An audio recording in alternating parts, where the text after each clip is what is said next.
Hi everyone, welcome back to Bekah's Book Club. We're so happy to have you here. And we're here with Beatrice.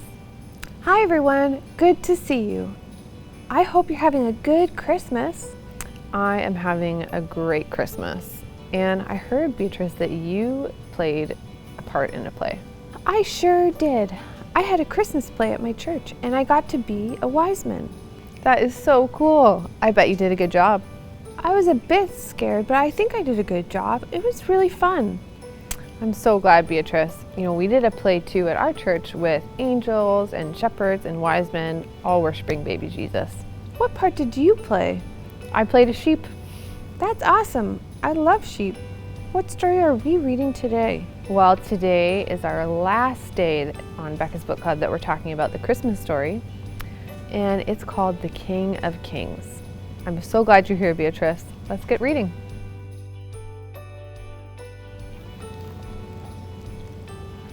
The King of all kings. Far away in the east, clever men saw the very same star, the star that God had put in the sky when Jesus was born. They knew it was a sign. A baby king had been born. They had been waiting for the star, and they knew it would come. "He's here," they shouted. "He's here." And I'm sure if you had been there, you would have heard them laughing and dancing and singing until the sun came up. At dawn, they packed up their camels and wrapped gifts for the baby. They brought their most precious treasures of all, frankincense, gold, and myrrh. Special, sparkly, lovely smelling, gleaming things, just right for a king. So there they are. They're pointing at the star. The three wise men, actually, if you met them, you would have thought they were kings because they were so rich and clever and important looking. Well, they set off and they rode their camels across endless deserts, up steep mountains, down deep, deep valleys, through raging rivers, over grassy plains, night and day and night for hours that turned into days, that turned into weeks, that turned into months and months, until at last they reached, wow, look at this, such a long journey through all of these different places. So finally they get to Jerusalem. And Jerusalem was by far the most important city for miles around, and as anyone can tell you, that's where a palace would be, and kings are born in palaces. So that's where they were, but they were in for a surprise. They went to see King Herod. Surely he'd know where the baby was. But he didn't. In fact, he didn't like the sound of a new king. It made him cross, and he didn't want anyone to be king except him. But Herod's advisors told the three wise men what was written in their books. What God had said about the baby king. Go to Bethlehem, that's where you'll find him. Suddenly, the star they had seen in the east started moving again, showing them the way. So the three wise men followed the star out of the big city, along the road, into the little town of Bethlehem.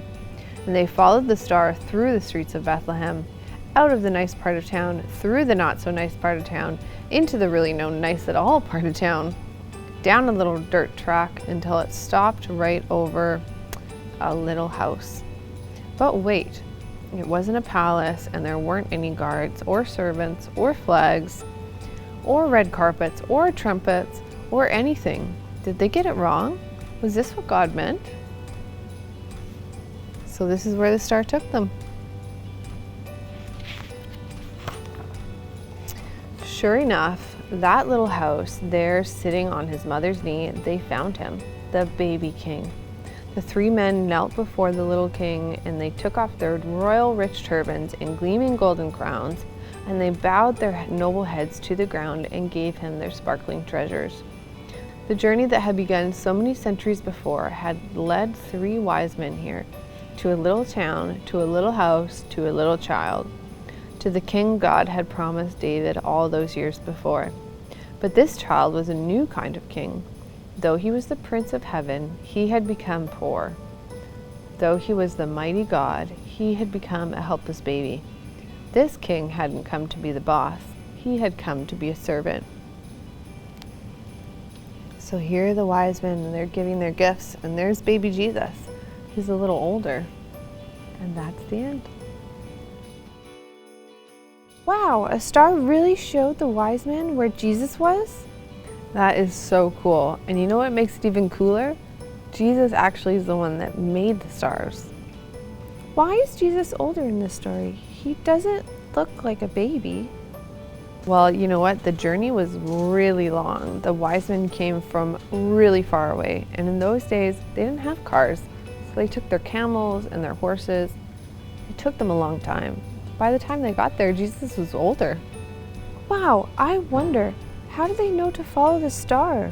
Well, that's a really good question, Beatrice. You know, the wise men were called wise men because they studied scripture and they knew God had told them a long time ago in scripture that they were to follow a star. He's going to give them a sign. And that's what they did. They followed it. Beatrice, we have a picture for you guys to color this week. It's only a few more days till Christmas. You can ask your parents to print this off and you can color it. And while you're coloring it, just think, what kind of presents would you bring to a king? You know what, I think I would give him all my toys because they're so special to me. That is so awesome, Beatrice. You know, God actually wants us to give him everything because he's such a good king. We should give him everything that we have. In the Bible, in Deuteronomy 6:23, it says, "Love the Lord your God with all your heart, soul, and strength." That's what we're supposed to do. Give him everything. That's the best present that we can give a king.